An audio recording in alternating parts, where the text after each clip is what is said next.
ನಾರಾಯಣಾಯ ವಿದ್ಮಹಿ ವಾಸುದೇವಾಯ ಧೀಮಹಿ ತನ್ನೋ ವಿಷ್ಣು ಪ್ರಚೋದಯಾತ್. ನಾವೆಲ್ಲರೂ ಸಹ ನಮ್ಮ ಹಿಂದೂ ಸಂಪ್ರದಾಯದಲ್ಲಿ ಅನೇಕ ವಿಧವಾದ ಒಂದು ವಿಷಯಗಳಿದ್ದರೂ ಕೂಡ ನಾವು ಪುಣ್ಯವಂತರು. ನಾವು ಭಾರತ ದೇಶದಲ್ಲಿ ಹುಟ್ಟಿದ್ದೀವಿ, ಹಿಂದೂಗಳಾಗಿದ್ದೀವಿ.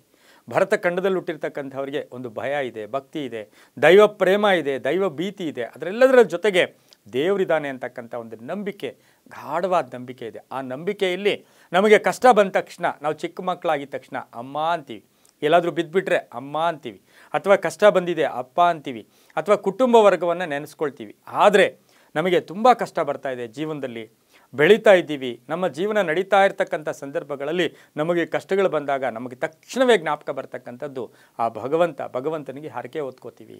ಹರಕೆಗಳು, ಈ ಹರಕೆಗಳಿಂದ ಏನು ಲಾಭ, ಹರಕೆಗಳು ಎಷ್ಟರ ಮಟ್ಟಿಗೆ ವರ್ಕ್ ಆಗುತ್ತೆ, ಹರಕೆಗಳ ಮಹತ್ವ ಏನು ಅಂತಕ್ಕಂಥದ್ದನ್ನು ನಾವು ಗಮನಿಸಿ ನೋಡೋಕ್ಕೆ ಹೋದಾಗ ಹರಕೆಗಳಲ್ಲಿ ಒಂದು ಒಳ್ಳೆಯ ಭಾವನೆ ಇದೆ, ಹರಕೆಗಳಲ್ಲಿ ಒಂದು ನಂಬಿಕೆ ಇದೆ, ಹರಕೆಗಳಲ್ಲಿ ಭಗವಂತನ ಸ್ವರೂಪ ಇದೆ, ಹರಕೆಗಳಲ್ಲಿ ವಿಶೇಷವಾಗಿ ನಾವು ಒಬ್ಬರ ಅಧೀನಕ್ಕೆ ಹೋಗ್ತೀವಿ, ಶರಣಾಗತ ಭಾವ ಇದೆ. ಹರಕೆಗಳಲ್ಲಿ ಜೊತೆಗೇನು ಅಂದರೆ ಆತ್ಮಶಾಂತಿ ಇದೆ. ಕಷ್ಟ ಬಂದಿದೆ, ನಮಗೆ ಯಾರೂ ಕಾಣಿಸ್ತಾ ಇಲ್ಲ, ಯಾವುದೋ ಭಗವಂತ. ಯಾವಾಗಲೂ ಹೇಳ್ತಾ ಇರ್ತೀವಿ, ಎಲ್ಲ ದೇವರುಗಳು ಕೂಡ ನಾವು ನಮ್ಮ ಭಾವನೆಗೆ ತಕ್ಕ ಹಾಗೆ ಇಟ್ಕೊಂಡಿರ್ತಕ್ಕಂತಹ ದೇವರುಗಳು. ಒಬ್ಬರಿಗೆ ಆ ದೇವಿ ಇರ್ಬೋದು, ಮನೆ ದೇವರು ಇರ್ಬೋದು, ಗಂಡು ದೇವರು ಇರ್ಬೋದು, ಗಣಪತಿ ಇರ್ಬೋದು, ಎಲ್ಲ ಒಂದೊಂದು ವಿಧವಾದ ಯದ್ಭಾವಂ ತದ್ಭವತಿ. ಸಕಲ ದೇವ ನಮಸ್ಕಾರ ಕೇಶವಂ ಪ್ರತಿಗಚ್ಚತಿ.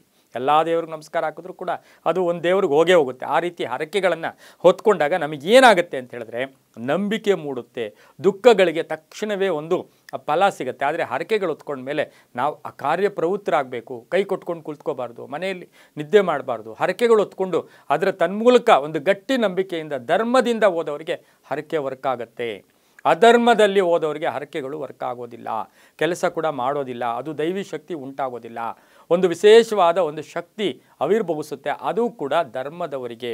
ಇದರಿಂದ ನಾವು ಯಾವಾಗಲೂ ಹೇಳ್ತಾ ಇರ್ತೀವಿ, ಕಷ್ಟ ಸುಖ ಎರಡನ್ನೂ ಕೂಡ ನಾವು ಸ್ವೀಕಾರ ಮಾಡಬೇಕು. ಎರಡನ್ನೂ ಸ್ವೀಕಾರ ಮಾಡಿ ಗಟ್ಟಿತನದಲ್ಲಿ ಒಂದು ಧರ್ಮದಿಂದ ಹೋದರೆ ಅದು ತುಂಬ ಒಳ್ಳೆಯದಾಗುತ್ತೆ. ಅದರ ಜೊತೆಗೆ ಈ ಹರಕೆಗಳನ್ನು ಒಂದು ಶ್ಲೋಕದ ಮುಖೇನ ನಮ್ಮ ಇತಿಹಾಸಕಾರರು ಹೇಳಿದ್ದಾರೆ.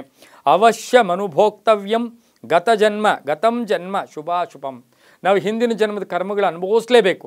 ಆ ಅನುಭವಿಸ್ತಾ ಇರ್ತಕ್ಕಂಥ ಸಂದರ್ಭದಲ್ಲಿ ಈ ಥರ ಕಷ್ಟ ಬಂದಾಗ ಹರಕೆಗಳು ವೈಜ್ಞಾನಿಕವಾಗಿ ಅಥವಾ ಇದು ಸತ್ಯನ ಇನ್ನೊಂದು ಅದಕ್ಕಂತ ಮುಖ್ಯವಾಗಿ ಇಲ್ಲಿ ತಕ್ಷಣವೇ ನಾವು ಒಂದು ಭಗವಂತನನ್ನು ಒಂದು ಆಶ್ರಯಿಸ್ತಕ್ಕಂಥ ಪದ್ಧತಿ ಕೂಡ ಇದಾಗಿರೋದ್ರಿಂದ ಪಾಪ ಪುಣ್ಯಗಳು ಕರ್ಮಗಳಿಗೆ ಅನುಸಾರವಾಗಿ ಇದ್ದರೂ ಕೂಡ ಕೆಲವು ಸಾರಿ ಧರ್ಮದ ಹರಕೆಗಳು ವರ್ಕ್ ಆಗುತ್ತೆ.